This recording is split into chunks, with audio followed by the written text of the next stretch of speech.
repaint. So this is another Monster High doll. This is the Skelita doll. I really like this sculpt and her body shape, but if I'm being honest, this repaint was pretty tricky.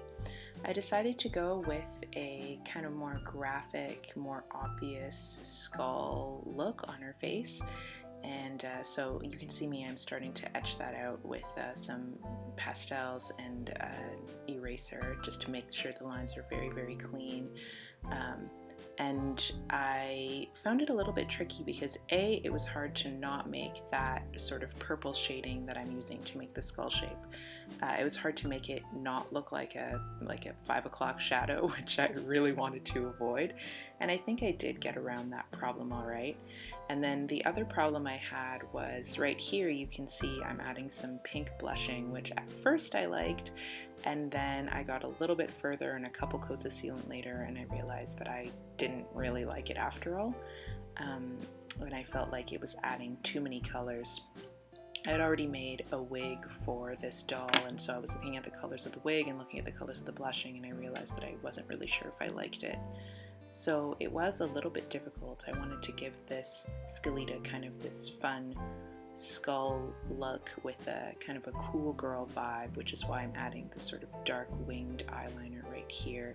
And I think in the end it did work out, but I did have to kind of work around that pink blushing and then add a lot more purple tones to the face to bring that sort of purple look a little bit more prominently, and you'll see at the end that it matches the wig a little bit better. So and then I also added some outlines, as you can see here, around the sort of skull detailing, and I think that that did help in making it look more like a graphic choice and less like a 5 o'clock shadow, which is what I was really trying to avoid. I'm also not used to making a very defined lip on my dolls. I usually keep them really soft with pastels, so it was fun and tricky to make a nice lip shape with pencil, and then I darken it up here with some just some black pastel to kind of give it a more three-dimensional look, because it did look a little bit flat before. So I think in the end it did work out, but it was tricky.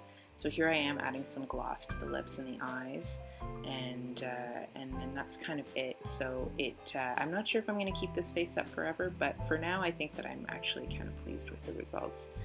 There's my cat again, being the world's best supervisor, and in a second you'll see the finished photos. So this is my finished Skelita repaint. I hope you like it, and until next time, I hope that you feel a little bit inspired to do something fun with dolls of your own.